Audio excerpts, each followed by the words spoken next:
in these moments, guys, we have to understand that you're literally 3 feet from gold.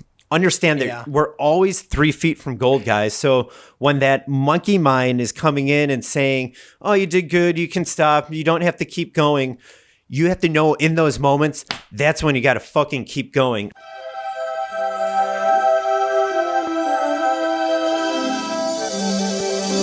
Dream Team. Dream Team. Dream Team.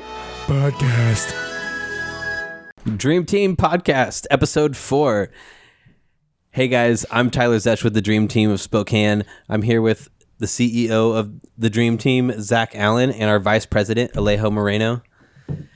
We're joined by a special guest today, Jim Hegarty, a real estate agent and life coach out of Chicago, Illinois. Jim, how's it going, man? What's up, my brothers? I'm doing really good. How are you guys? Doing well. It's good to have you here. Yeah, Doing amazing. Thanks for having me, guys. So just to start off, if you want to just introduce yourself, tell us a little bit about yourself, what you do for a living. Yeah, what's up, guys? My name's Jim, local realtor from Chicago, certified life coach and success coach. Also teach yoga, and I've been teaching meditation since 2012. But yeah, right now I'm selling real estate right outside of Chicago, doing a lot of speaking as of recently. I've been doing a lot of teaching for the brokerage I'm a part of, Keller Williams. So I've been teaching at my brokerage, been teaching out in Colorado, and doing some stuff nationwide with that. And with all the teaching and speaking I've been doing, it really is revolved around the ways I built my business through door knocking and cold calling. So yeah, I'm out there hustling, doing a lot of door knocking and cold calling. It's a grind. Yeah, That's the dude. grind for sure. right there. He's in the trenches, yo. So I guess how many deals are you doing a year, and what's your craziest real estate transaction? Like, do you ever feel like you're like losing your fucking mind when you do retail? Yeah, definitely happens from time to time. And I do, it's funny you ask because I do have a recently closed deal. Right now I'm closing between 25 and 30 deals per year. Since I've started, I've successfully doubled my business. First 2 years I was a part-time agent, been full-time the past 2 years. And to answer Zach's question, let's see. I recently closed on a FSBO that I listed. Oh, fuck FSBOs. Oh, fizz. Yeah. Explain to the Well, listener here. what a FSBO is first, So a FSBO stands for for sale by owner. which means asshole. Which means I'm Pretty cheap and I much. want all the money and I don't want to pay you fucking thing. So, all right. Anyways, Check it out. So this was probably about 2.5 years ago. I was still working my full-time job.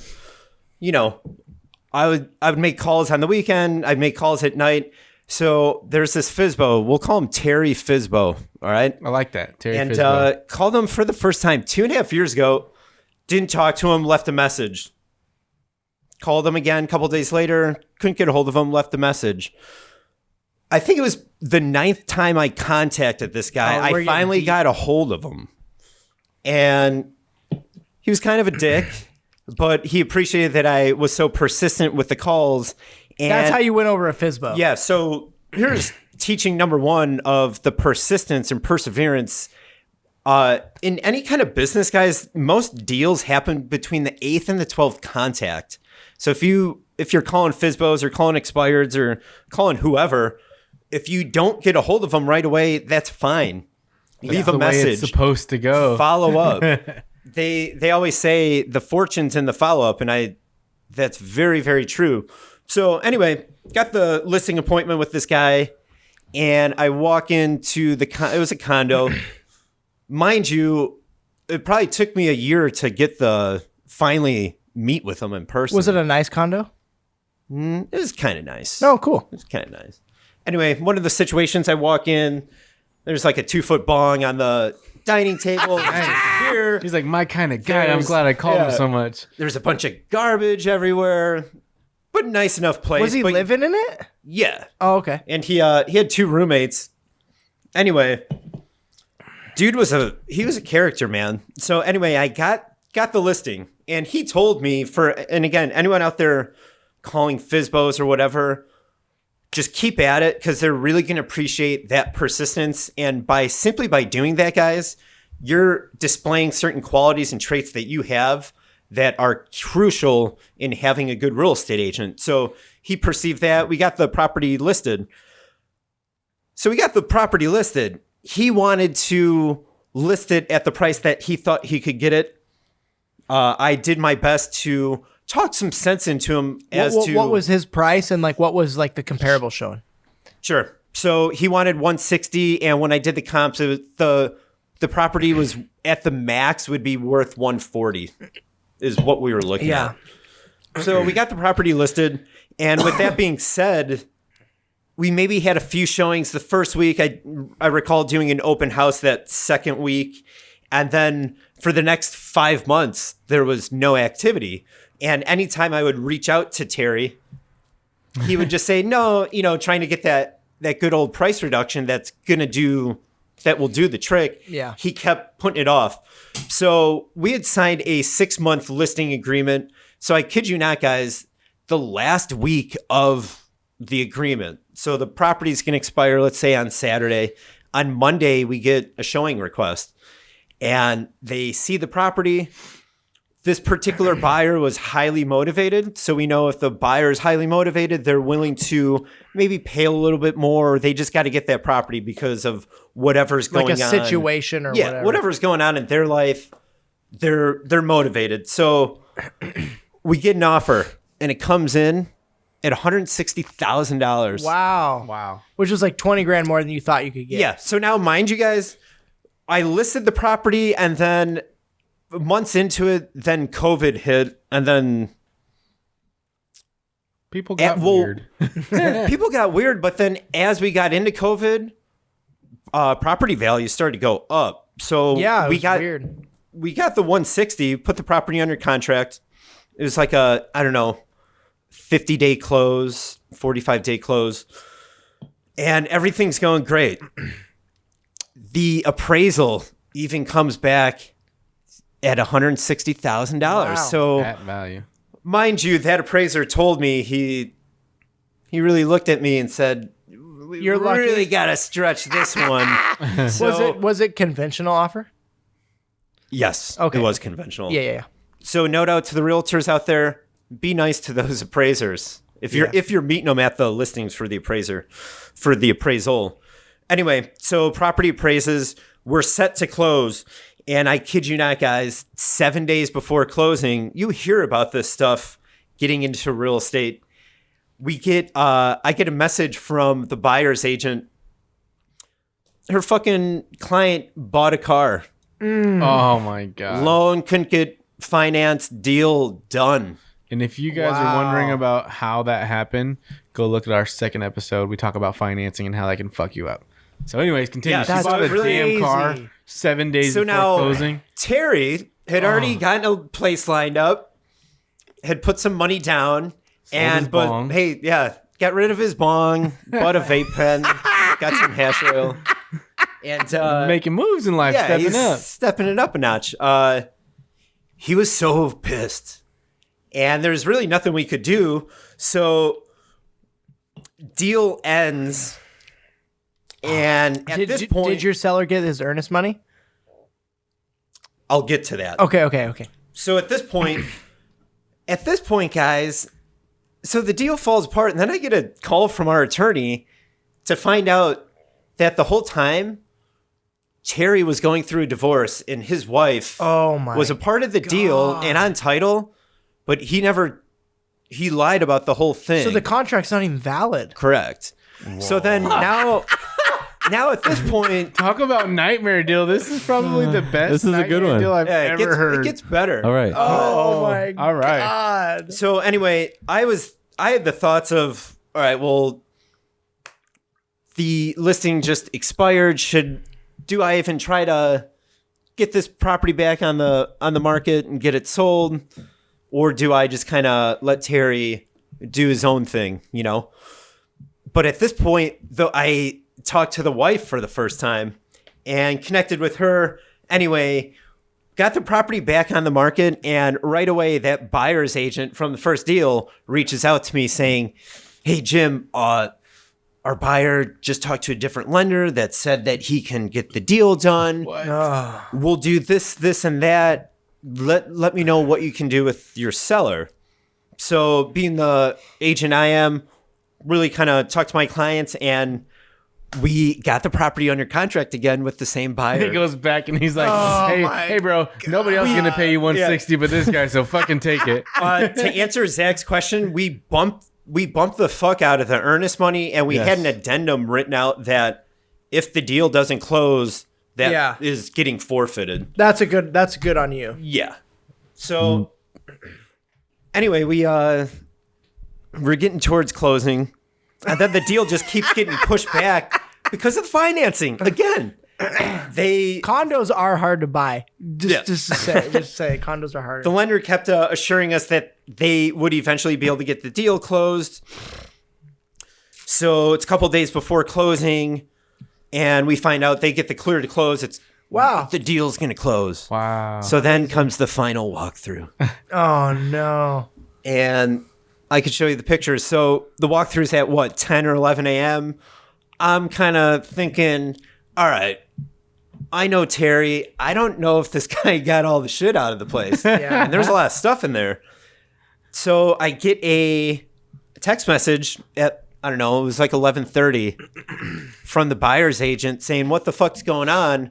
There's cat shit, there's cat piss, there's garbage littered all through the property.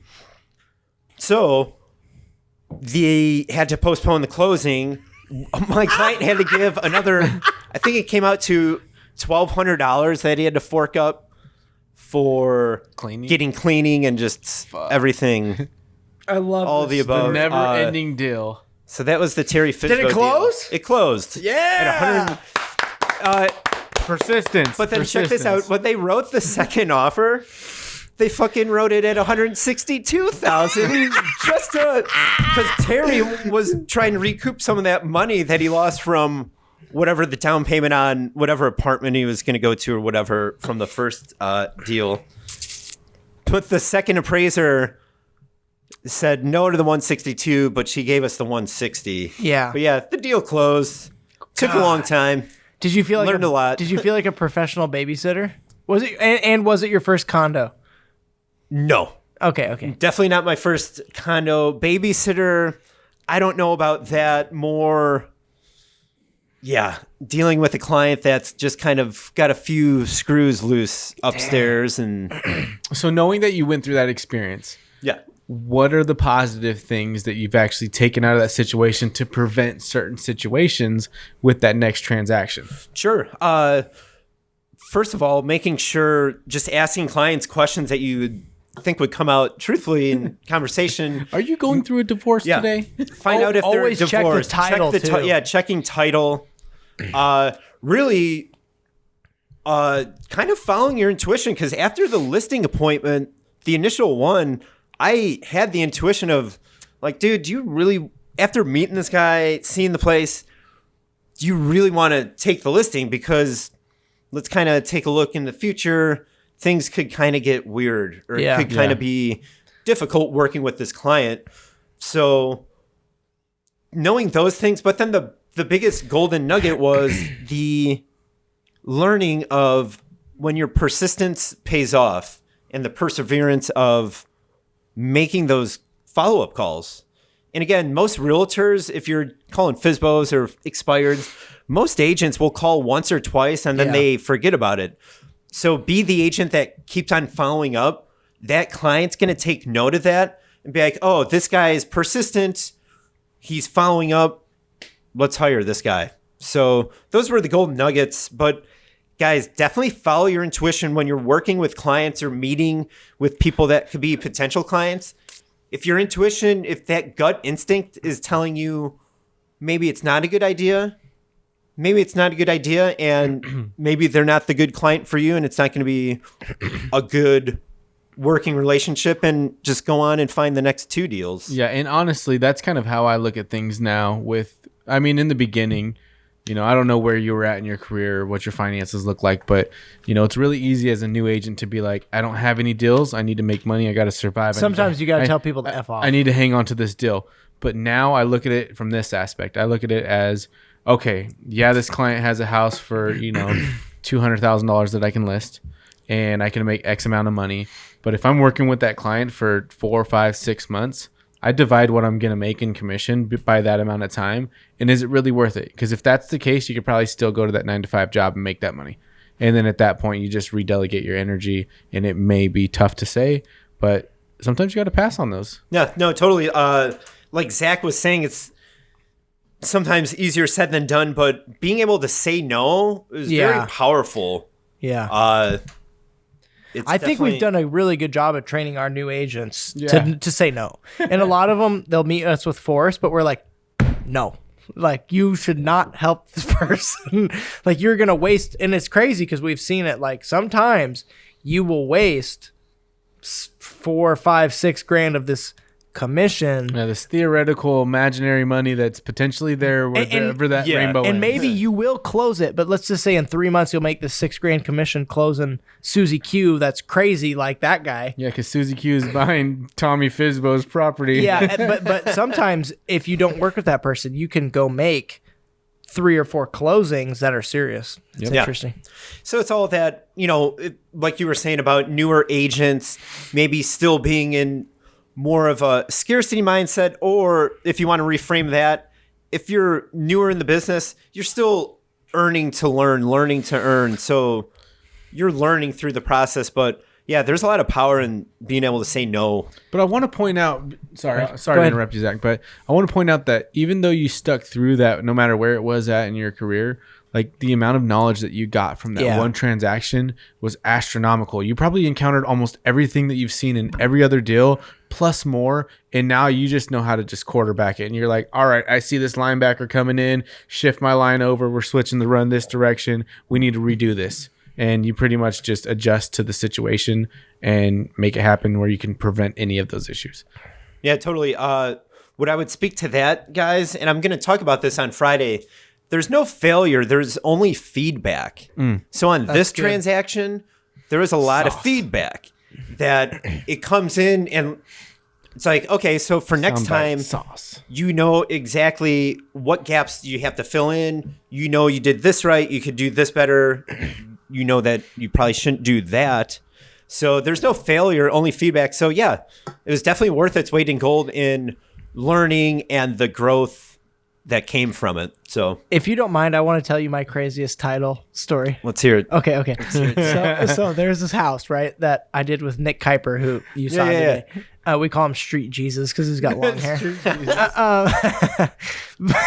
Austin's dead.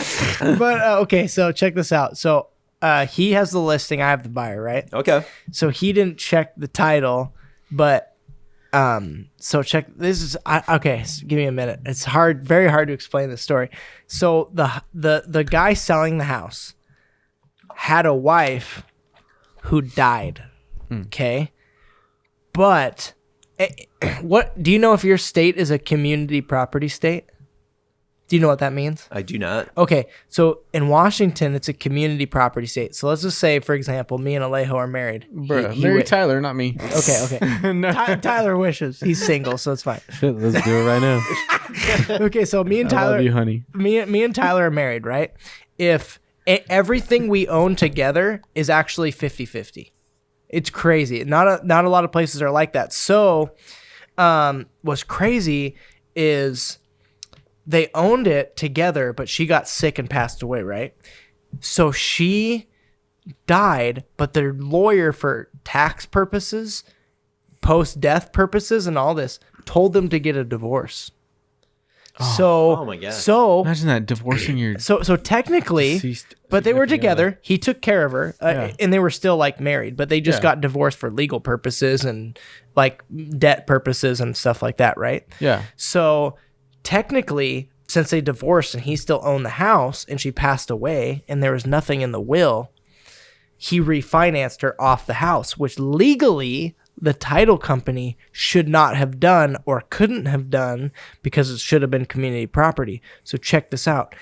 So her heirs should have had 25% interest in this property because that is what Washington State says. Yeah, depending on how many children she has or whoever Correct. is a part of and her. they are crackheads and they do not talk to these people. So then WFG or Yeah, We'll cut that out. bleep out any names Cut that out. involved in this transaction. Cut that or out. situation. So, anyways, Redo. Cut that Redo. part out. All right. Redo. Kids are crackheads. What? So I'm just saying. So these kids. So we'll resume here. So these kids are crackheads. So the title company we're working with had already done a refinance with this situation. Already got her off a title, which should not have taken place at all because she was dead at that time. So they should not have been able, because in the will, There's a will. there's a will. So the will states there's nothing that should allow that to happen. There's no language in the will that allows it to go to him and not to the heirs. So by state law, it has to go 25%. So since they already did that, I was able to somehow still close the loan and get the title to pass. But it was the craziest thing I have ever dealt with. And I'm like, Nick, you have to check the title. So it's crazy, bro. Gotta love real estate, right? Oh Yeah. man, that's nuts. Even just hearing that, like, I mean, there's a side of me, my moral side is like, even though they're crackheads, they're entitled to that, but that's not our fault that it ended that way or that it happened that way. But shit happens in the end. It's crazy. That's wild. So yeah, dude. So speak a little bit more on kind of like where you're at in your career and like what's next for you. Sure. Right now, just really, now my business is much more referral based. Which is where you want to be. Yeah. Sweet So spot. I built the business off of cold calling, door knocking, and open houses. But right now, my business is a lot more referral based, database involved. I still love door knocking and making cold calls, but a majority of my business is coming from Obviously, you don't more want to do that for referrals. 10 years. No. Though. So I guess tell that Run out of doors. yeah, tell that story too about like how you started your career with your open house, because that's an awesome story. Sure. So, all right. I'll kind of take you back before I got licensed and kind of get you guys into it. So in 2014, I started leasing apartments at a very large apartment complex. But at this complex, I did not need to have a leasing license. And that was my first taste of real estate. Started to do really good leasing, I don't know, 10, 15 units a week and getting paid pretty good commission. At that time, I was probably there for about a year and a half. It was a privately owned property. And the way that the landlord, the person that owned the property, the way she treated the tenants was not good. And it got to a certain point at that job that I couldn't keep making this woman all this money based on how she's treating the tenants. At the time, the band I was playing in, our keyboard player had just gotten his real estate license. What was the name of your band? That band was called Lakeshore Vibe. All right. Anyways, he just got Lakeshore Vibe. LSV. nice LSV. All right. Anyway, Squirrel. He just got his real estate license. Yeah, he's like, Jim, get your real estate license. You'll start making a lot more money. So I sat with the idea and then finally signed up for real estate class. At that time, I got a new job working at a different apartment complex doing the leases. So took the class, passed the class, had to study for the state and national exam, and finally got my real estate license. So I was very part-time real estate, so still working this 40-hour week job. And it got to a point where I took my first listing and it was a tad bit overpriced. But at that point, I figured out how much money I needed to have in the bank in order to... What was that number? It was $20,000. Okay. How much did you have when you started? At that time, it was probably $2,000. Oh, shit. Yeah. So you had a while to go. Yeah, so...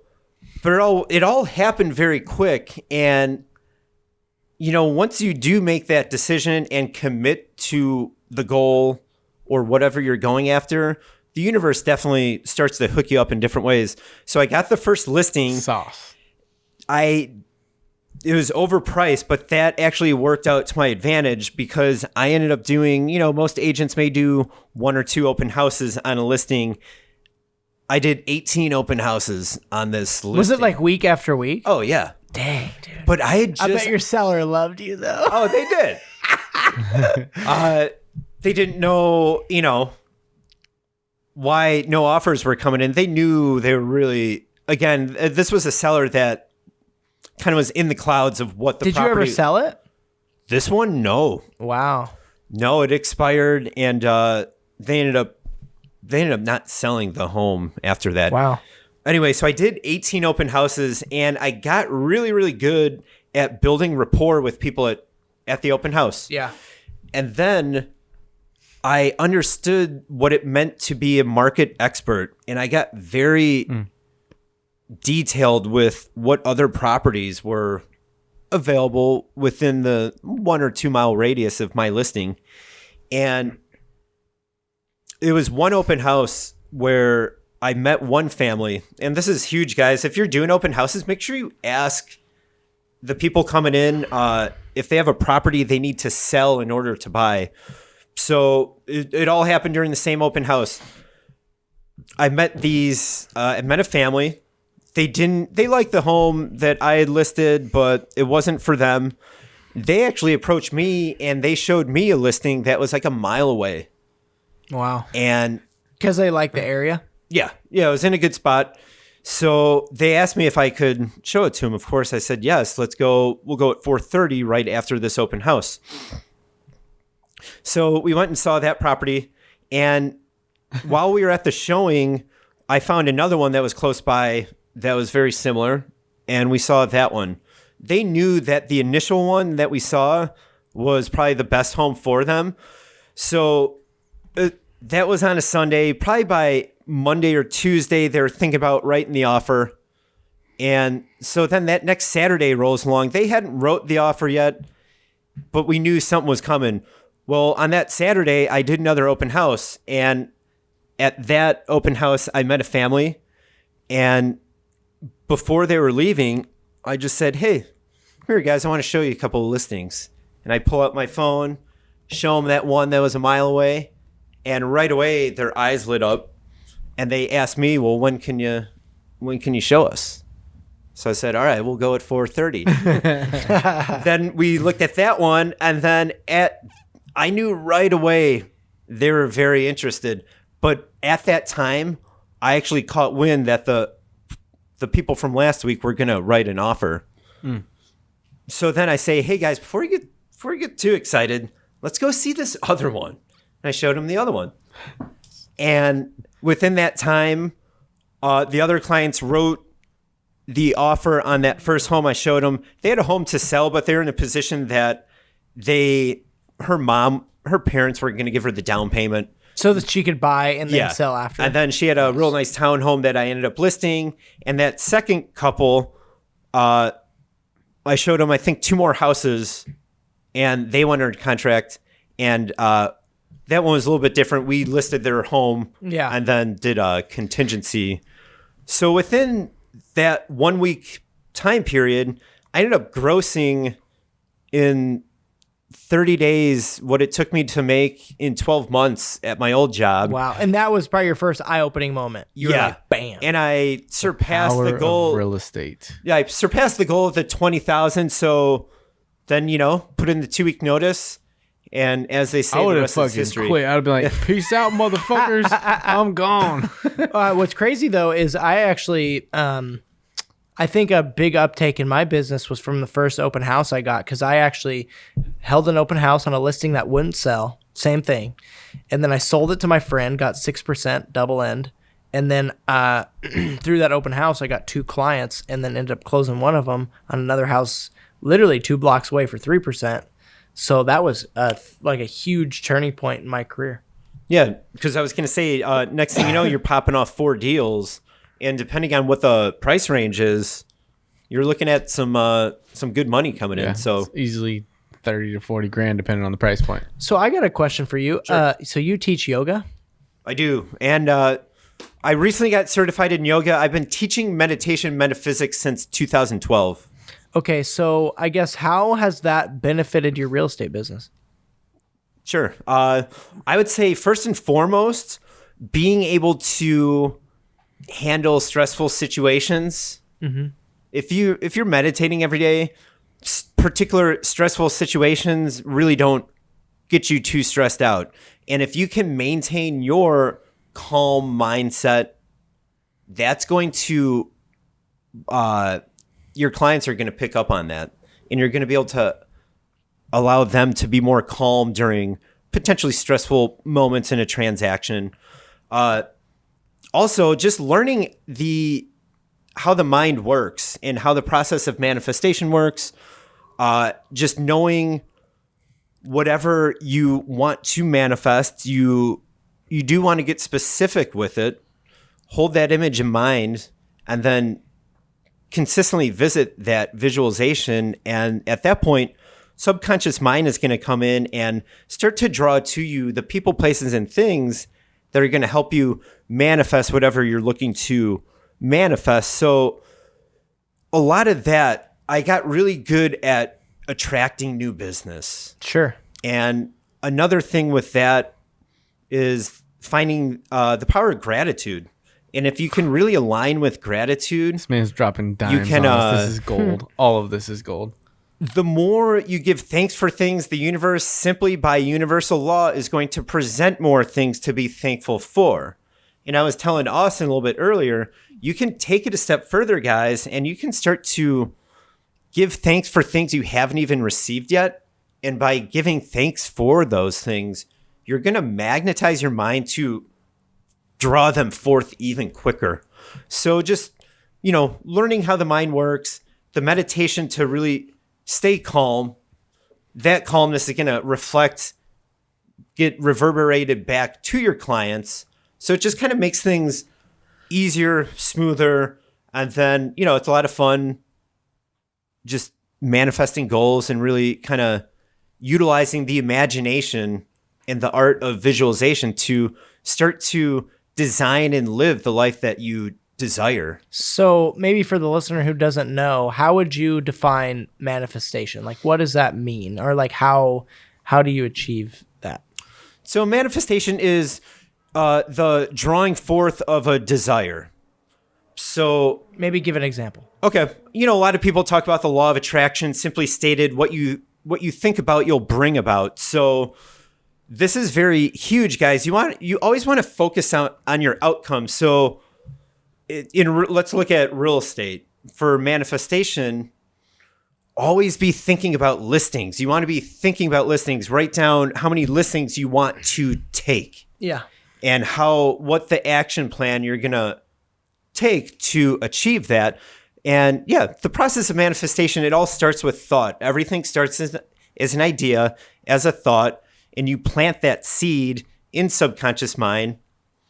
And with the repetition of giving it attention, using affirmations, just putting attention on that, what we focus on expands. Then you draw it forth.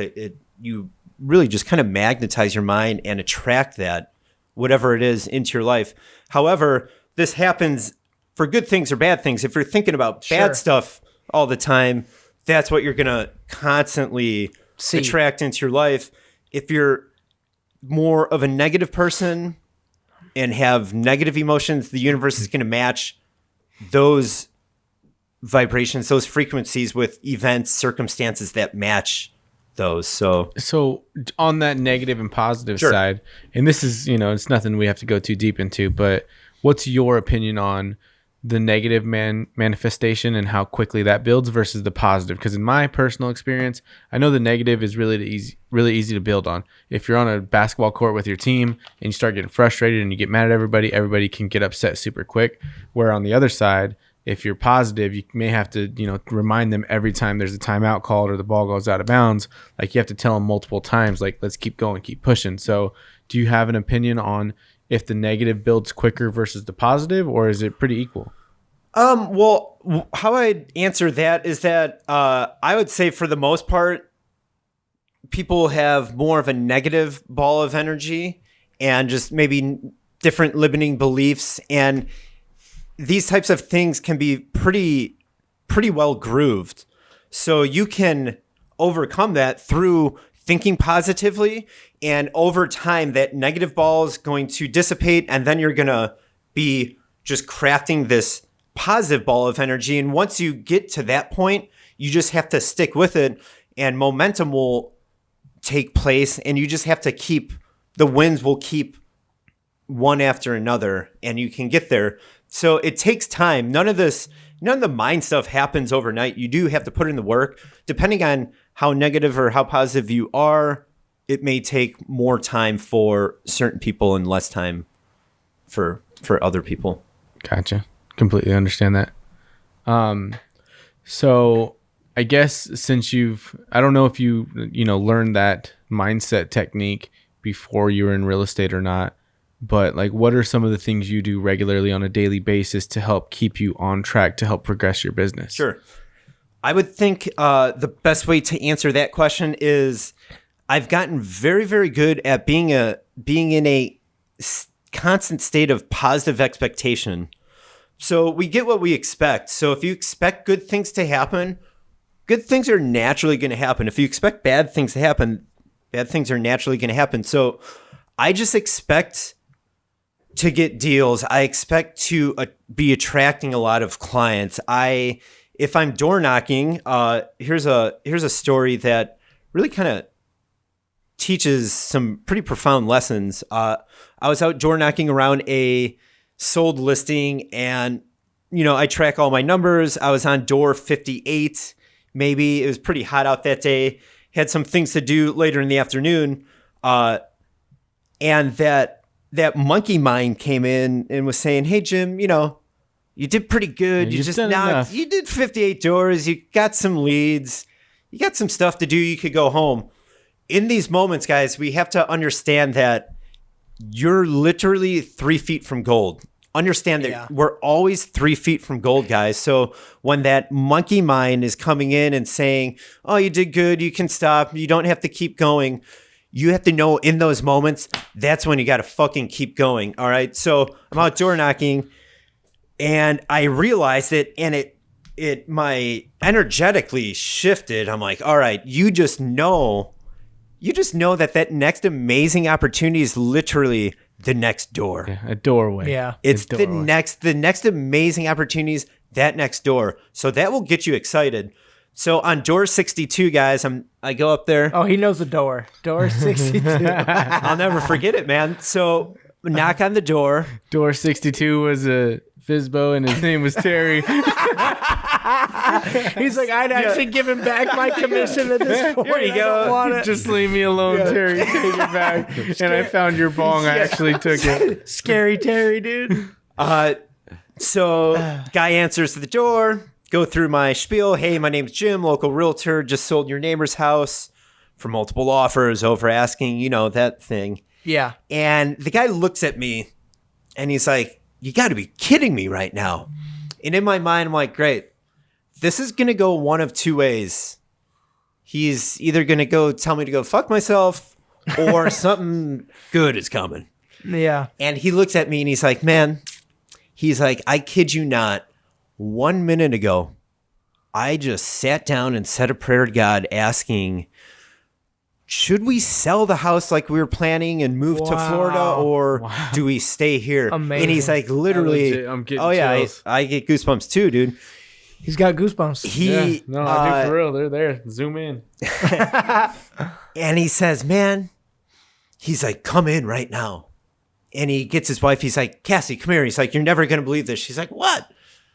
She's like, "This is Jim. He's a real estate agent. He just sold our neighbor's house." She's like, "Oh my God." And So she wasn't even there, but she knew. Oh. She knew it was going down. so that's kind funny. of with all that metaphysical background, I'm kind of used to these types of situations happening, because I know that it's things working how it's supposed to. Yeah. And If not, it can be scary. yeah, It can be scary Oh, yeah. if you're not expecting it and you Oh. don't know it, and you're like, "Hey, Well, That's when you know you're living the Matrix. You're it gets scary." So you're pretty. Dan, used to the it. owner, he even said, he's like, "Dude, I'm not gonna lie." He's like, "I'm kind of freaked out right now." I'm like, "It's all right. It's all right." And yeah, so I ended up listing that home, sold that one in 2 days, But that's a lesson, guys. You have to understand you're always 3 feet from gold. And when you feel like giving up, just know that that's the indicator to keep going. And that everything we want, not everything we want, but a lot of stuff we want is going to exist outside of our comfort zone. So if you're knocking doors and it's getting uncomfortable, good. Keep going. That's when you know you're like right there. Yeah. And just know that you just have to get into the mindset of positive expectation. You know that literally you have to say this to yourself, like excitedly, be getting excited about it. Literally, the next amazing opportunity is literally the next door, and you go. So, and that seller, he even told me, like, when you're out door knocking and kind of hitting the pavement, people love seeing that. Yeah. Oh, And yeah, They for sure. respect it, man, because not everybody does it. It's not easy work, and it takes a lot of balls to walk up to a random house and put yourself in front of them and just have a conversation. It doesn't even matter if you're trying to sell something. Anybody. Go knock on a random door. Just have a conversation with them. Ask them about their favorite meal, and I guarantee that'll be a tough conversation. Yeah, and But by the time you get to door 62, Yeah. you break it and you make thousands of dollars. there you go. And again, Only door 62. Yeah, door 62 or nothing. it just shows the persistence, the perseverance that the clients want in their realtor. So it kind of works out. So yeah, guys, we're always 3 feet from gold. So just keep going. Don't give up. You got it. So a little bit back to your career. Where do you see yourself in the next 12 months? What do you want to do from here? So in the next 12 months, I do see myself starting a team. I want to kind of start to leverage some, get some leverage in there and start to delegate some of the tasks. So that's on the forefront, and just keeping consistent with all the prospecting and staying consistent with all the money-making activities that I know I should be doing every day, and nurturing the database and still just building relationships with people. But starting a team and just upping production.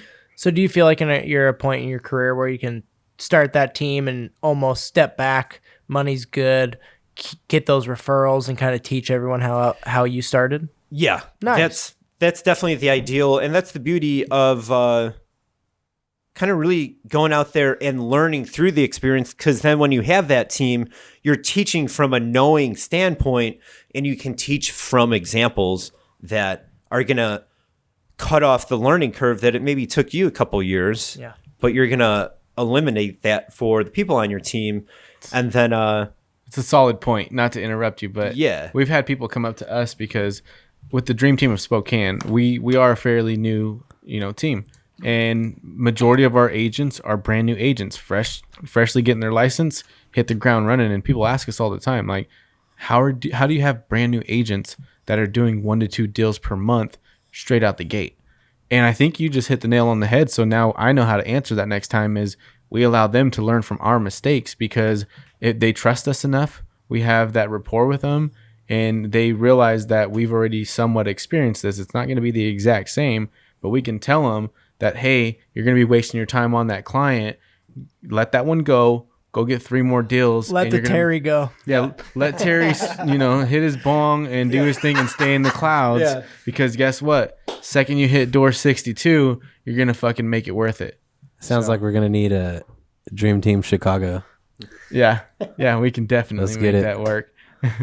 Yeah, and I was always taught he who teaches learns. So the more you teach, the more you learn. So it just becomes this synergistic process that is going to benefit anyone that's a part of it. Awesome. Well, I don't know if you guys have any other last final questions or thoughts. I don't.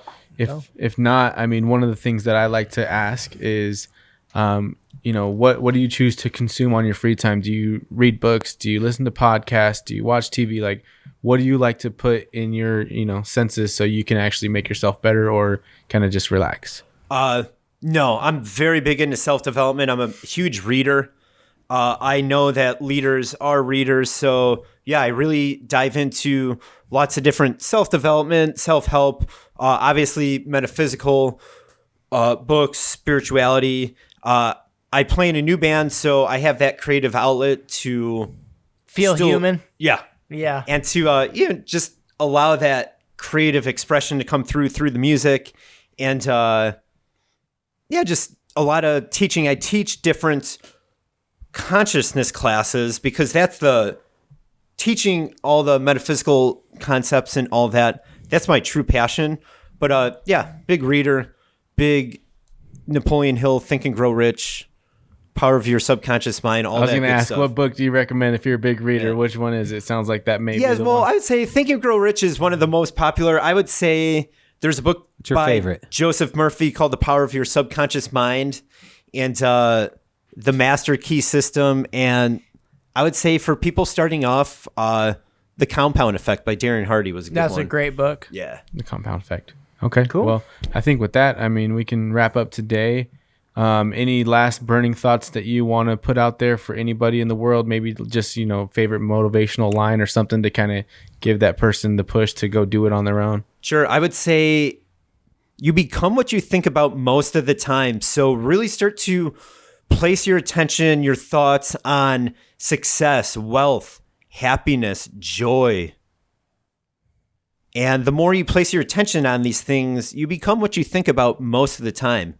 So really just place your attention on what you truly desire, and you'll bring it forth. All right, ladies and gentlemen, on behalf of the Dream Team of Spokane, thank you guys for listening. We'll see you next week.